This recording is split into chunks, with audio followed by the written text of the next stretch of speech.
di Pendidikan Guru Sekolah Dasar. Kami hari ini mau membuat video wawancara dan simulasi bimbingan konseling karir, minat, dan bakat. Hai.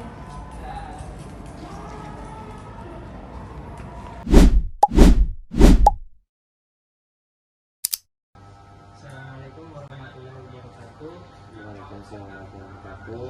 Bapak, kami dari Universitas Bintang Jati, Fakultas Pendidikan dan Sains, Prodi PGSD, ingin mewawancarai tentang pengaruh bimbingan konseling terhadap pengenalan minat dan bakat siswa di SD.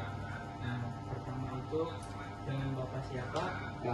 Saya dengan Bapak Muhammad Anatollah MPD dari SD Negeri 1 Sinolo. Oke, pertanyaan yang pertama itu bagaimana tantangan terbesar pada saat melakukan bimbingan konseling di sekolah dasar? Untuk tantangannya sendiri sebenarnya di sekolah itu kan untuk siswa dasar banyak sekali karakteristik siswa yang bermacam-macam. Setiap anak mempunyai karakter yang berbeda. Misalkan ada 30 siswa dalam satu kelas, itu terdapat 30 karakter siswa juga yang berbeda-beda. Jadi kita sebagai guru kelas juga harus bisa mengetahui minat dan bakat dari setiap anak itu sendiri gitu. Oke. Lalu yang kedua, bagaimana contoh penerapan bimbingan konseling yang efektif di sekolah dasar?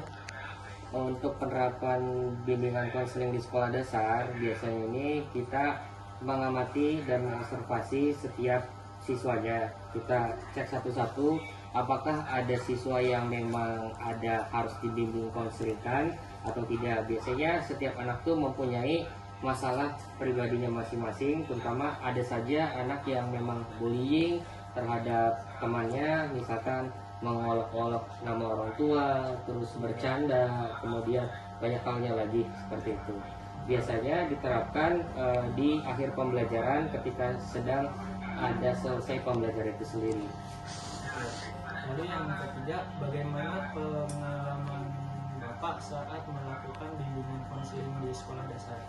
Pengalamannya cukup menarik menurut saya, karena selama saya mengajar pasti ada saja setiap angkatan itu ada anak yang memang butuh bimbingan konseling. Tidak hanya anak yang bermasalah, tapi ada juga anak yang berprestasi itu juga harus dibimbing konselingkan, karena nantinya anak itu biar tahu mau minat bakatnya kemana, dan anak kan belum terarah mau kemana. Nah, jadi kita sebagai guru, khususnya guru kelas itu sendiri, untuk mengarahkan minat bakat anak itu sendiri supaya nanti ketika nanti sudah dewasa sudah terarah dari sekarang seperti itu. Karena pembelajaran di sekolah dasar itu merupakan fondasi untuk kedepannya, karena di SD ini adalah salah satu tolak ukur nanti ketika anak itu ingin menjadi apa. Jadi kita sudah tahu, oh misalkan ada anak yang minatnya di matematika, kita dikembangkan lagi di pelajaran matematika. Terus ada juga anak yang minatnya di seni seperti menggambar. Nah, itu bisa jadi suatu saat ia menjadi seorang seniman. Seperti itu. Oke. Lalu seberapa penting bimbingan konseling di sekolah dasar? Menurut saya sangat penting sekali, karena untuk menunjang anak itu sendiri ke depannya agar terarah dan terbimbing. Karena orang tua itu halayak memang dititipkan untuk kita di sekolah untuk mengetahui potensi minat bakat anak itu sendiri dari berbagai macam aspek, seperti aspek di luar pembelajaran, karena kan kita untuk pembelajaran itu tidak hanya fokus terhadap pembelajaran, melainkan selain di dalam itu ekstrakurikuler juga sangat penting untuk anak ini biar bisa mengembangkan potensi dalam dirinya itu sendiri. Oke. Nah, yang kelima, bagaimana Bapak mengidentifikasikan minat dan bakat siswa di kelas? Untuk mengidentifikasikan minat bakat siswa, biasanya setiap hari kita untuk mengecek satu persatu dari setiap karakter anak itu sendiri. Kemudian kita mengerucutkan bahwasanya anak tersebut memang butuh sekali bimbingan. Maka setiap akhir bulan itu juga saya suka memanggil orang tua, mendiskusikan bahwasanya anak ini perlu bimbingan di rumah, atau misalkan ada kegiatan khusus untuk mengembangkan potensinya. Seperti kan Karena itu makanya anak ini harus benar-benar dijaga potensinya agar supaya nanti ke depannya agar selalu terarah minat dan bakatnya itu sendiri. Oke, nah yang keenam nih, terakhir Pak, bagaimana Bapak membantu siswa mengembangkan minat atau bakat yang mereka miliki? Oh, dengan cara kita mengoles potensi dari setiap anak itu sendiri, dengan cara kita harus sudah mengetahui terlebih dahulu potensi anak itu sendiri dalam setiap bidangnya.